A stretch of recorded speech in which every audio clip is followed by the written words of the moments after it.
Welcome back to another episode of Random Podcast. We are back here again with another episode. Today I have a very special guest, Dobin. Say hi. Hello, everyone.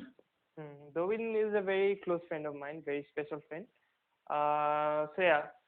So Dobin was not feeling well today, but he was so kind and generous to come over.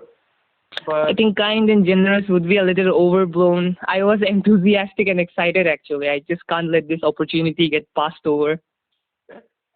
opportunity. Okay. So we have lots of interesting topics today. Uh, should we start? Yeah, I'm ready whenever you are. So let's talk about films that we love. We watch a Hmm. lot of movies, Dobin and I. Yep. We watch a lot of movies together as well. So So who will start? I guess you should do the honors, and then I'll give my input. Okay. So movies we love. So let's do one thing. No Hollywood, Bollywood this time, just films. So okay, one of my favorite films. One of my favorite films is Gangs of Wasseypur. I Thanks so think much I for have yeah. watched that film more than any other film. I just really enjoyed the film, and I keep rewatching it. I don't know why, but it's a long film. Not everybody can watch the film twice or more than that. But I don't know how how how I re watching that stuff. But and Dobin has seen the film as well, right? Just once, just once. It wasn't like really my type of film, but I watched it because it seemed interesting and so many people were talking about it. So, you get curious and you check it out. Right. So should we talk about that film? Gangs of Wasseypur. Okay, you can go, but my memory of that film is a little bit hazy. All right, no problem. Gangs of Wasseypur. Even though some people would like to differ with me, but yeah, the Gangs of Wasseypur, like many other films, gangster films, not just from India, but even foreign films as well. It was inspired by Godfather, if you look at it, because Hmm. like in Godfather we have Michael Corleone, here we have Fazil. In Godfather we had Vito Corleone, here we have Sardar Khan and Shahid Khan. So and the storyline is quite similar as well as the structure of the film. Even though the structure of the film reminds me of another Brazilian film, it was called City of God. Have you seen City of God, Dobin? Unfortunately, I haven't. It's a very good film. It's a Brazilian film. All It's right. a crime drama. Very similar feel.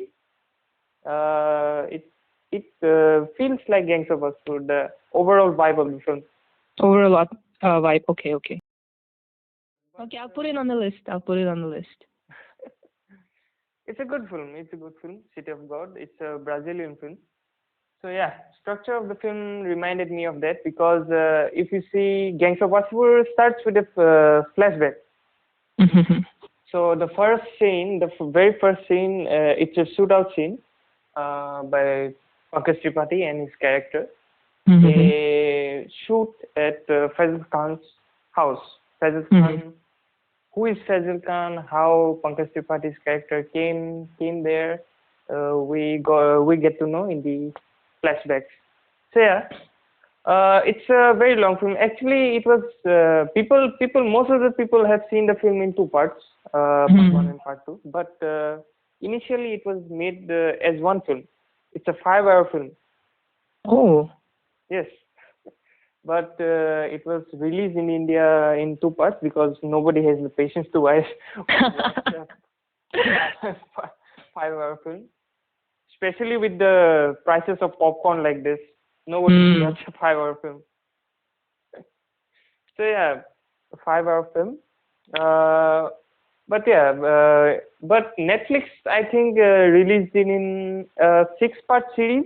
They made a series out of it. I haven't watched the series, but I think. What do you think? Should we make the film into a series? Any film? Any film? I guess that depends on the creator who's going to take the handle. Mm-hmm. I think it depends on like it looks like it's going to be very subjective. Mm-hmm. Like it depends, I guess, from individual projects to individual projects. Like, but as far as I remember, Gangs of Wasseypur, I don't think it should be made into a series. You know, it's already a very exceptional and critically acclaimed, beautiful film. So, like, I don't think like stretching something. You know, like how if you stretch the chewing gum a little too much, it can lose its taste. Yes, yes, yes.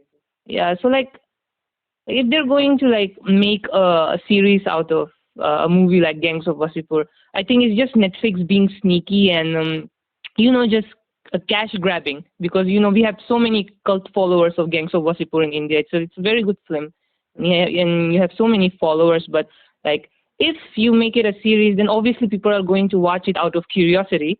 Mm-hmm. But like, yeah, in my personal opinion, I don't think it should be made. But if it comes out good, as good as the film or better, I'll be sure to watch it.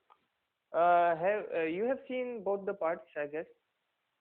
Yes, yes, yes. So, which one do you like better? I like the first part better than the second. Hmm. And So yeah, we kind of differ on that one because I yeah. like the second part better. Mm-hmm. I think the first part for me it felt like a prologue. What is it? Mm-hmm. Prologue? It's Yeah, yeah, yeah. not prologue, right? Prologue. Yeah, yeah, yeah. Yeah. So for me the main story starts from the second part itself. Mm-hmm. That's when the real politics and Mm-hmm. real the gang war starts. But yeah, the first part is also a very good film. Okay. You know what Gangs of Wasseypur really did? It really like opened up our Indian space to like Mhm. gangster genre films. You know, it like it was a very big step forward for us in the Indian film industry. Like Right. before that, I don't think if Gangs of Wasseypur released, I don't think Sacred Games or like Yes. series like Mirzapur would have been produced. Mm-hmm. Like it would have been an idea, but I don't think anybody would have taken the risk to make such series if it wasn't for Gangs of Wasseypur. Talking about gangster films, I would really like to mention Ram Gopal Verma and his films because, as you know, have you watched Satya? Satya. I can't recall. It's a 90s film Mm-hmm. with Manoj Bajpayee, Mm-hmm. but he was not the main character. Mm-hmm. So yeah, Ram Gopal Verma actually started making. He actually was the pioneer of gangster film in India. He made lots of gangster film in South India as well as Hindi industry. So yeah, Satya is a very good film. I think I would like to give the credit to Satya, which actually started this genre in India. Because before that, I don't think we had that many gangster films which were actually gritty and realistic. Mm-hmm. So yeah, Satya is another good film. You should watch that. Yeah, I'll put it on the list as well. It's very different and unique, especially for the time it was released because it's Okay, a 90s okay. film. Uh-huh. It's a good film. Moving on. Moving on. What next? Oh, so tell me about films that you love. I think our genres will be very different because like when I was a kid, I like didn't have any cell phone and I didn't had any friends. So like what I used to do was like watch anything that came up on the TV. And like there was one day where I was scrolling through the channels and like there were two specific channels that I remember. It's called Movies Now and now Romeri Now. They used to like telecast good feel summer rom-coms. Yes. Like the film where actors like Jack Black stars. Yeah. Yeah. Like School of Rock. School of Rock. Yes. School of Rock That's and a very good film. yeah, that was extremely well done. Fun film. And The Holiday and like The Intern, I like those films because like when I was a kid I was like, okay, let's. I don't have anything else to do. I'll watch this. And then like just how you drink or you smoke, you'll just I'll try this, and then it becomes an addiction, right? Mm-hmm. And then just like that, rom-coms became my addiction. I was like, yeah, let's keep going. And then like I think my favorite movie of all time will be it was actually a novel, but I think it would be P.S. I Love You. Yes, I love you. Yeah, yeah, yeah. See, what happens is that the husband dies, Hmm. and for like a year, the wife gets his letters. He knew he was going to die because he had some kind of disease and blah blah blah. And then he planned those letters, and like those letters help her to like move on from his death and grow better as a person. Hmm. So like that was one of the most memorable movies of my life. And then I think I really like The Irishman as well in the Hmm. gangster genre. The recent film of the last film of Martin Scorsese. Yeah, yeah, yeah. The recent, the last one, the last film of Martin We watched it Scorsese. together actually. Yeah, yeah, yeah. We watched it together. Yeah, I remember. I remember. The Irishman. Should we talk about Irishman? Yeah, yeah, yeah. Sure. I think even though most people would not notice it. I think it's a very different film as we talk about Martin Scorsese. Even though it's a gangster film, I Yeah, felt yeah, the film was very different for Martin Scorsese because the structure of the film.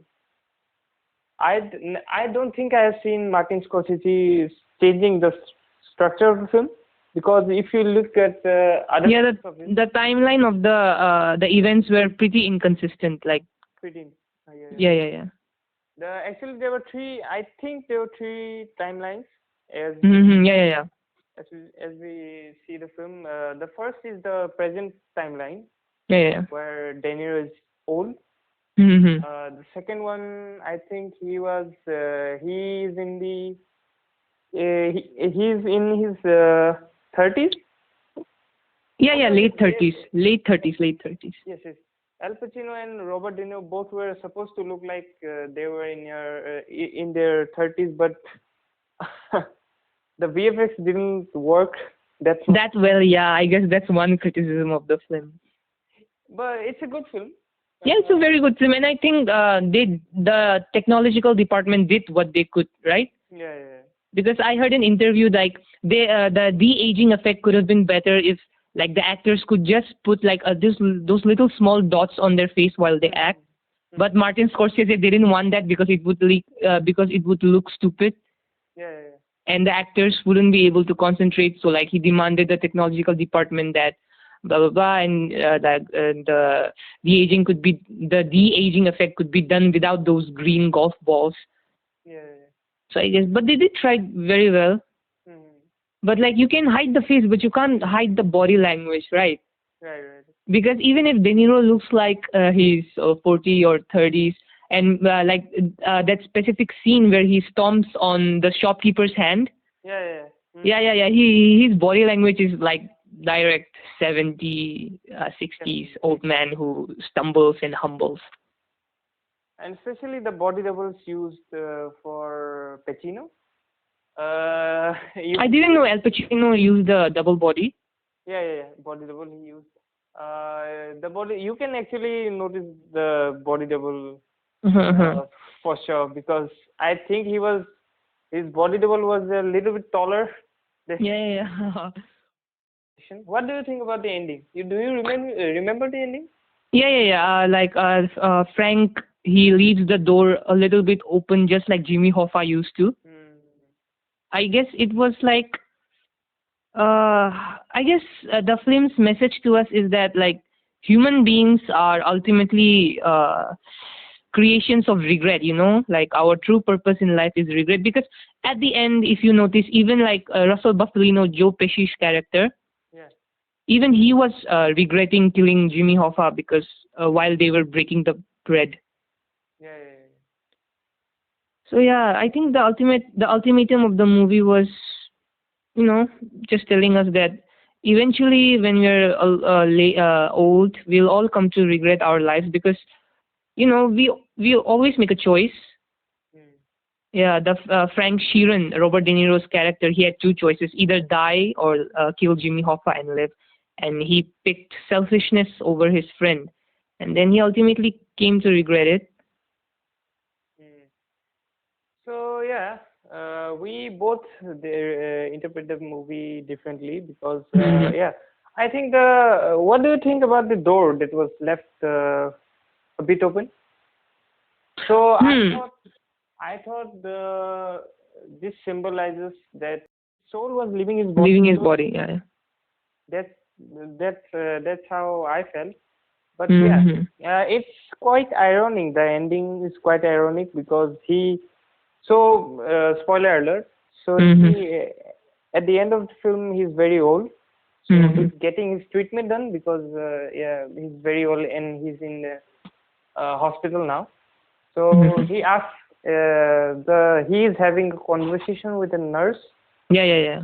The nurse is asking De Niro's character about his life, and he says Mhm. he used to work for Jimmy Hoffa and Jimmy he's Hoffa. very proud of it. Yeah. Yeah. Yeah. But the nurse is like, "Who is Jimmy Hoffa?" Jimmy Hoffa. Yeah. Yeah. So De Niro was, and his face and his expression, you could see clearly that I dedicated my life for a man Mm. named Jimmy Hoffa. I killed so many people. I even killed him, which is actually not affect. How do I call it? Uh, actually, there is no proof that Robert De Niro. Frank Sheeran killed Jimmy Hoffa. Yeah. Yeah. Yeah. Yeah, In yeah, the reality of the events. Yeah. yeah, yeah. So if we talk about the film, that if the news character is like he's in shock actually that I dedicated my life Mhm. towards this man, but now nobody even remembers his name. Yeah, and I think he like self realizes that a man as important as Jimmy Hoffa is forgot in time. Then what is he? Yeah. He's just a speck of dust in the air. Hmm. His family hate him, especially his daughter Peggy, Yeah, yeah, and then his all the friends, all the family, the brotherhood him and Russell Buffalino shared. He killed all those people for him, and at the end, even Russell leaves him alone, and then he's just like alone. yeah. I think that's what I like about Martin Scorsese's film. Now he like really deconstructs the Yeah, yeah. gangster genre and like let us know that at the end karma gets to everybody, especially the bad people. Uh, have you watched Taxi Driver? Yeah, yeah, I thought watched Taxi Driver. Actually, I took it from you if you remember. Oh yeah, yeah, yeah. Yeah, I do remember now. yeah, yeah, So yeah, same, not same. It's not a gangster film, but yeah, yeah, the overall vibe of the film is very similar to Taxi Driver, because in Taxi Driver as well. But in Taxi Driver, he was alone all the time, yeah, yeah, yeah. not for the ending only. But Hmm. yeah, similar vibe. Yeah, similar vibe, similar Driver. vibe. Yeah, I see, I see.